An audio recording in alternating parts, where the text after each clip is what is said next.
और सबसे बढ़िया बात ये सिंप्लीफाई है, मतलब इसमें टैक्स की वो प्रॉब्लम ख़त्म हो गई है लगभग। पहले कॉम्प्लेक्स मामला था रिटर्न भरने का, अब इतना नहीं रहा है। अगर आप है ना 115 बीएससी में भरेंगे तो आपको कोई भी डिडक्शन क्लेम नहीं करनी होगी और आप खुद ही अपना रिटर्न भर सकते हैं। तो और सेकंड बात आती है डिफ़ॉल्ट ऑप्शनल रेजिम में। इसमें थोड़ा मतलब कैलकुलेशन होती है, तो आपको एक सीए। तो एक चीज़ और बताना चाहता हूँ, अगर आप नॉर्मल टैक्स रिजीम में अगर पेमेंट करते हैं, टैक्स देते हैं, तो टैक्स की रेट आपके इनकम के साथ बढ़ती जाती है, बहुत ज़्यादा इन्फ्लेट होती है। मतलब पहले 5% लगती है, 0 से 2.5 लाख तक नील है, फिर 2.5 लाख से 5 लाख 5%, फिर 5 लाख से 10 लाख 20% सीधा ही, और फिर 10 लाख से ऊपर 30% हो गया है। उसमें ऐसा नहीं, उसमें 0 से 4 तक नील, 4 से 8 5%, 8 से 12 10%। इस प्रकार से धीरे धीरे टैक्स रेट बढ़ती है। तो अगर आप मतलब 12 लाख से इनकम थोड़ी भी ज़्यादा कमाते हैं, फिर आपको 30% वाला स्लैब देखने को मिलेगा, पर इतनी देर में आपको वो उतना ज़्यादा स्लैब में नहीं जाना जाएगा। और दोस्तों सेकंड बात बता देता हूँ कि अगर आप मैन्युफैक्चरिंग और ऑर्गेनाइजेशन है, तो आपको additional depreciation normal tax regime में नहीं मिलेगा। सॉरी, नॉर्मल टैक्स रिजीम में मिल जाएगा और डिफ़ॉल्ट टैक्स रिजीम में नहीं मिलेगा, क्योंकि और सरकार ये चाहती है कि ज़्यादा से ज़्यादा लोग डिफ़ॉल्ट टैक्स रिजीम में आ जाएं। और इसी के साथ हमारा जो इनकम टैक्स नया वाला 2027 में आएगा, उसमें इन्हीं बातों पर ज़्यादा ध्यान दिया जाएगा कि किस प्रकार से एक व्यक्ति को ऑप्शनल टैक्स रिजीम से डिफ़ॉल्ट टैक्स रिजीम में भेजा जाए, क्योंकि ये कॉम्प्लिकेशन को कम करता है। नमस्कार दोस्तों, आज के वीडियो में हम बात करेंगे कि किस प्रकार से आप अपना टैक्स बचा सकते हैं, और टैक्स देना एक पेमेंट की तरह सोचते हैं या फिर एक पेनल्टी है क्या ये टैक्स, और क्यों देना पड़ता है। आज इन्हीं सवालों के बारे में हम जानकारी प्राप्त करेंगे, और ये भी देखेंगे कि कौन से रिजीम से देखकर टैक्स कम से कम किया जाए। मतलब इनकम टैक्स में 2 रिजीम है, मतलब 2 ऑप्शन है। आप एक 115 बीएससी को मान सकते हैं और एक दूसरा है नॉर्मल रिजीम। तो दोनों के कुछ फ़ायदे हैं, कुछ नुकसान भी हैं।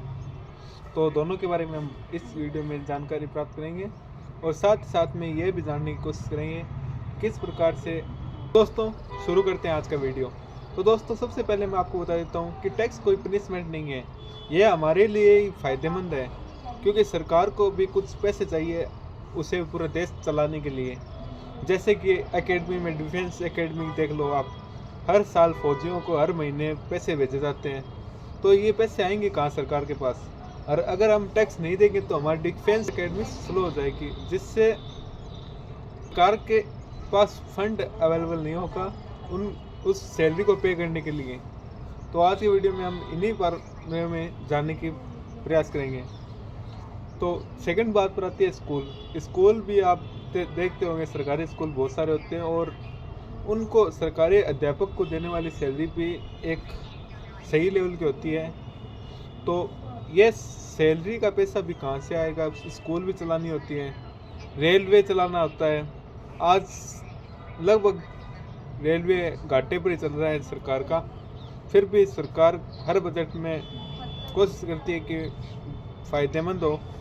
दोस्तों तीसरी चीज़ आती है कॉलेज भी सरकारी होते हैं, कई कॉलेज सरकारी होते हैं। और चौथी चीज़ आती है इंफ्रास्ट्रक्चर और रोड ब्रिज, ये सब, जिससे आने जाने में सुविधा हो। तो ये भी सरकार प्रयास करती है कि बढ़िया रोड और इंफ्रास्ट्रक्चर हमारे देश को प्राप्त होए। तो इन्हीं कुछ कारणों के कारण सरकार टैक्स लगाती है। तो दोस्तों हम बढ़ते हैं अगले टाइप पर कि अगर हम टैक्स दें तो कौन सी रिजीम से दें, और ये रिजीम क्या है। ये देखो, सबसे पहले मैं आपको बता देता हूँ, ये 2 ऑप्शन है, एक ऑप्शन नॉर्मल रिजीम, एक ऑप्शन बीएससी। तो ये दोनों ही ऑप्शन इंडिविजुअल को प्राप्त है। मतलब इंडिविजुअल में वो पर्सन जो मैं हो गया, आप हो गए, कोई सकता, ऐसे कुछ। ये इंडिविजुअल और एचयूएफ को ही मिलेगा। एचयूएफ मतलब हिंदू अनडिवाइडेड फैमिली, जिसमें एक कर्ता होता है और घर के सदस्य होते हैं। इस हिसाब से वो बिजनेस चलाते हैं, तो उन्हें प्राप्त। तो सबसे पहले दोनों में अलग अलग है। आप इंडिविजुअल अगर 12 लाख तक की इनकम कमाते हैं न्यू रिजीम में, तो 1 रुपया भी आपको सरकार को टैक्स के रूप में नहीं देना पड़ेगा। और ये कैलकुलेशन भी आप सिद्ध नहीं होती, आपको रिबेट अंडर सेक्शन 87A भी मिलता है, जो आपको 12 लाख तक एग्जाम करने में आपकी सहायता करता है। और सेकेंड रिजीम पर आते हैं दोस्तों। अब हम डिफ़ॉल्ट टैक्स रिजीम और ऑप्शनल रिजीम को एकदम डीपली समझने जा रहे हैं। तो ऑप्शनल रिजीम उनके लिए बेनिफिशियल है जो सेविंग में अपना ज़्यादा इंटरेस्ट रखते हैं, इंश्योरेंस पॉलिसी करते हैं, या फिर कोई सरकार के द्वारा कोई फंड बनाया हो उसमें डोनेट करते हैं, तो उन्हें under section 80C to 80U तक डिडक्शन मिलती है। और बहुत सारे डिडक्शन है जो आपको मिलते हैं। इन्हें आप ऐसे भी देख सकते हैं कि जगह काम आएगा जब आप एक्सपेंडिचर को कम करेंगे, मतलब आप सेविंग पर ज़्यादा ध्यान देंगे तो आपको ये बेनिफिट मिलेंगे।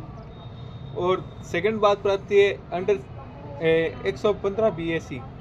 इसमें आपको मैंने बता ही दिया कि 12 लाख तक एग्जेम्प्ट है under section 80, under section 87 rebate under section 87A में कुछ है ना डिडक्शन मिल जाती है 12 लाख तक के, और उसके अंदर 5 लाख तक की मिलती है।